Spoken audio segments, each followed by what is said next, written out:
Hello नमस्कार, माझ्या YouTube चॅनलमध्ये तुमचे सगळ्यांचे मनापासून स्वागत आहे। आज आपण तयार करणार आहोत शेवयाचं उपीट। तर आता एका कढईमध्ये मी शेवया घेतल्या आहेत। आता या शेवयांना आपण 5 ते 10 मिनिट छान तांबूस रंग येईपर्यंत भाजून घेऊया। शेवया भाजताना गॅसची फ्लेम ही कमी असावी। आता आपल्या शेवया छान तांबूस रंग येईपर्यंत भाजल्या आहेत। आता आपण एका कढईमध्ये 2 ते 3 चमचे तेल घेऊया। तेल गरम झाल्यानंतर आता आपण यामध्ये मोहरी घालूया।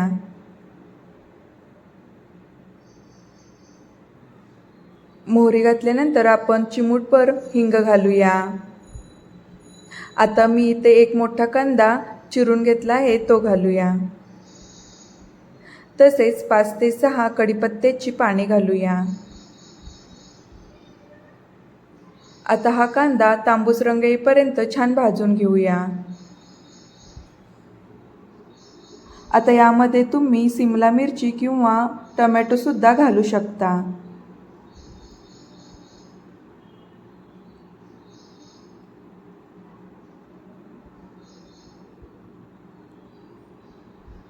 आता यामध्ये आपण 2 चमचे लाल तिखट घालूया।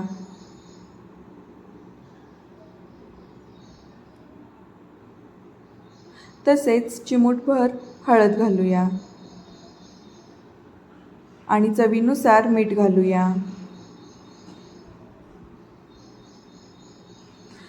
आता आपण याला थोडेसे एकत्रित करून घेऊया।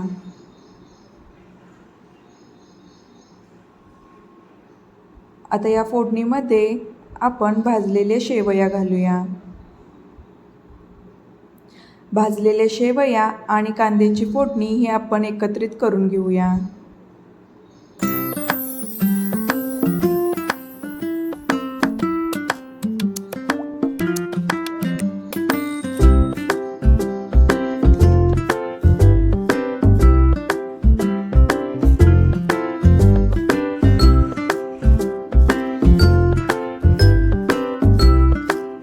आता यामध्ये मी गरम पाणी घालते। शेवयाचं उपीट करताना नेहमी गरम पाणीच घालावे, नाहीतर थंड पाणी घातलात तर शेवयाचं उपीट चिकट होतंय।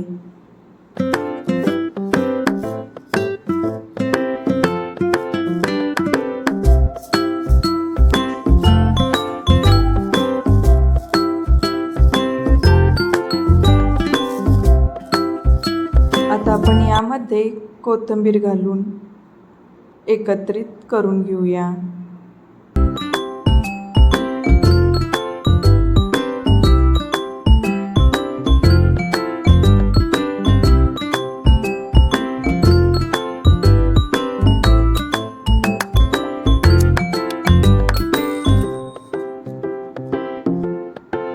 आता आपण याला 5 मिनिट वाफवून घेऊया। 5 मिनिटानंतर आता आपले शेवयाचं उपीट हे तयार झाले आहे।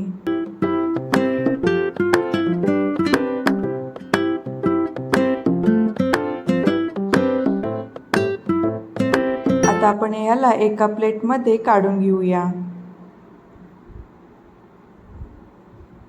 आपले शेवयाचं उपीट तयार झाले आहे। ही झटपट नाश्त्याची रेसिपी तुम्हाला आवडली असेल तर नक्कीच लाईक, शेअर, सबस्क्राईब करा।